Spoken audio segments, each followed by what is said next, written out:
Alright, so today's video is about something very simple and very fun and very controversial. The FRT, the force reset triggers. So on the market, there's a ton of different reset type triggers. We got super safeties, you got the watts, you got the FRTs, and everything else out there. Alamo 15s, and you've got there's like a para 2 or something like that. I don't know. And then you got all the single stage triggers and all that as well. But today I'm talking about the FRT position 3. So what I've recently come across and got at a gun show was the FRT 3 position. So I have save semi-full, so maybe I can tell. But yeah, so it goes over from and all the way back. So this trigger is very interesting and all that. It's the first generation of the 3-position FRT and all that. It's very interesting. So now let's get into the FRT. What does it do? The FRT is pretty much just a force reset trigger. It's still considered to be a semi-automatic trigger. The trigger naturally resets itself and everything like that. If you want to know the exact process of how it works out, you have to go watch actual videos of that. There's several guys that break those videos down. I'm not going to do that. I'm just going to pretty much talk about it. I'm going to tell you different types of triggers out there and everything else. So years ago, we had what was the bump stocks. Bump stocks were just a little slide fire stock on the buffer tube and all that, and just kept making your finger rack the trigger, rack the trigger, rack the trigger. So which was common. A lot of guys liked it. It was kind of impractical to anybody that actually was familiar with firearms and got to shoot a lot, especially if you shot a lot of full auto. You know that was pretty impractical. However, now in the modern day, with the FRT came through, then that was a really big thing for a while, and then ATF decided to be a bunch of homosexuals, like per usual. And then after that, they had their lawsuits, so they closed down doors. And then all of a sudden, there's a few other companies that came through, and then all of a sudden, boom, the watt came through. And that's just a single stage, just like you got safe and you got FRT mode, which is all it is. But yes, and so the watts are very good as well. I actually do like the watt triggers, minus the fact it's just pretty much a burst fire is all it is. So, what now? I'll go ahead and talk about the what trigger I got with the 3-position FRT is one of these. So if you know how to read, then you can kind of see what that is. You can't find those online anywhere unless you just really know a guy. I allegedly don't know anybody though. I'm a sole owner. But if you go to gun shows, you can find that kind of stuff out fairly often. You just got to be knowing what you're looking for and everything else. But yeah, you'll find stuff like that pretty abnormally. Same with the watts. The watts are usually a lot cheaper than the other FRT triggers out there. So the next, then you have one of these. This is super safety. I won't do just showing you how those work or anything like that. It's similar to the FRT, but I would say from what I've seen online, I think the super safeties do have a faster rate of fire, just so people do know that. But the way they are set up and built and designed, it's totally different. So then after that, then you go over to the pistols, like for like Glocks and such. This isn't really a reset, it's more like a binary. I guess you'd say it's kind of like a Franklin's, but it's not. It is a G-Flex. It just goes into a Glock, the drop-in trigger.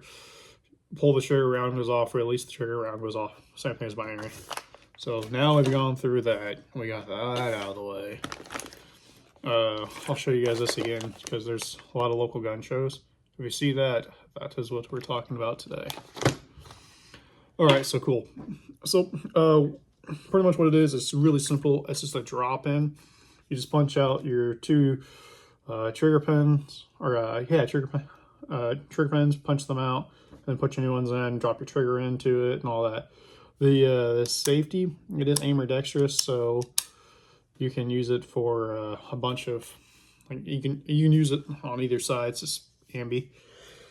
As far as the spring, buffer spring and buffer weight, they recommend at least an H2 buffer, H2, maybe an H3, and then for the buffer spring, I've been running the Geisley Super 42, which is just the braided buffer spring. In my last video, you'll see it when I had the American RPK or M27 type build that I made, which is essentially it's just a civilian squad rifle. So now with that being said, there is one downside to this 3-position FRT I have discovered. And I am running a suppressed 3-position as well. I haven't really ran it much unsuppressed, so I'm not sure. I'm also running an H2 in this thing. However, the downside is whenever you're shooting, and most it does this in semi-auto, I've noticed as well. It doesn't really do this in FRT mode. But whenever you have it in semi, you can be pulling the trigger and all that, and then all of a sudden, like, you be racking off a couple of rounds, and all of a sudden it'd be a dead trigger. So I actually have a video for, like, showing what it is, and then you gotta flip to safety, and it resets the trigger. Like, flip from semi to safe, and then back to fire. It resets the trigger. I'll post a video here, like somewhere like around this time frame, so you guys can all see that. Okay, so it's the 3-position. The trigger is dead, like, won't do nothing. It just fired around. So if I flip the safety on the selector back over, you see the trigger move? Now I can go back to shoot again.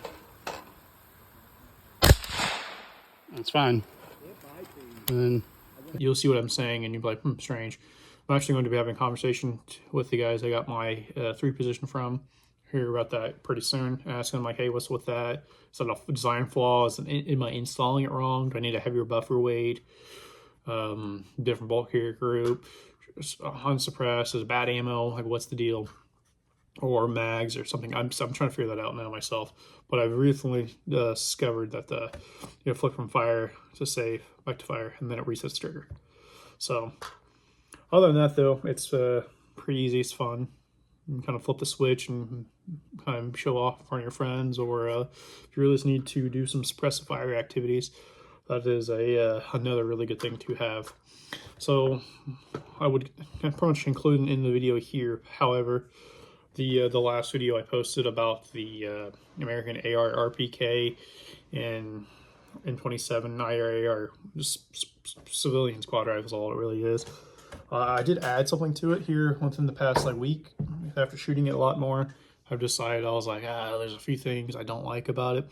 Once you burst through 100 rounds, just kind of doing a little bit of, I don't know, just messing around with it, playing with it, the fore end of this thing gets really hot. So if you're laying down, and then if you want to get up to go move, you can't grab the bird cage at all.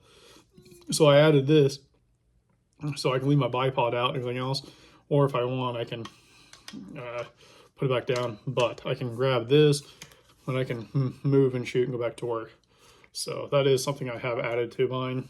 I would recommend anybody else that's copying that build I've made, I'd recommend you do the same, or else you're going to grab your hand a time or two and going to burn that shit. And well, yeah, nothing smells good like burnt flesh. So, but that is the FRT 3-position trigger I have right now. I'm looking at getting some more. However, I'm wanting to find out what the issue is with the trigger just kind of playing dead before I invest anymore. So if you guys have any questions or anything like that, you can shoot a message in the or just post a comment or whatever. If you guys have anything interesting to say, maybe you guys know a trick to get rid of the dead trigger in the 3 positions, go ahead and drop it. Others might find it interesting and good to know for just common knowledge and all that. However, here I am working on the 50 BMG video as well, so stay tuned for that. After that, I'll probably do a video on the Glock G Flex trigger, which is this. Because I have a Glock 19, I think mine's a Gen 4 if I recall. I have a G Flex in that, and I'll be doing a video on that as well, and kind of showing you. And then there's a few mags you can actually run in those things, and when you do it, and you can trip your trigger just right, it actually kind of does burst. So, but that's for another video in the future. So if you want to see more good stuff like this, just follow me here on YouTube. You can follow me on Instagram at 5150dude, or some of my stuff's getting posted on Facebook, and that's just at Logan Gage as well. So if you like it and you want to see more on stuff, likes, comment, subscribe, show your friends. But yeah, the 3 position it's a lot of fun. So until next time, toodles.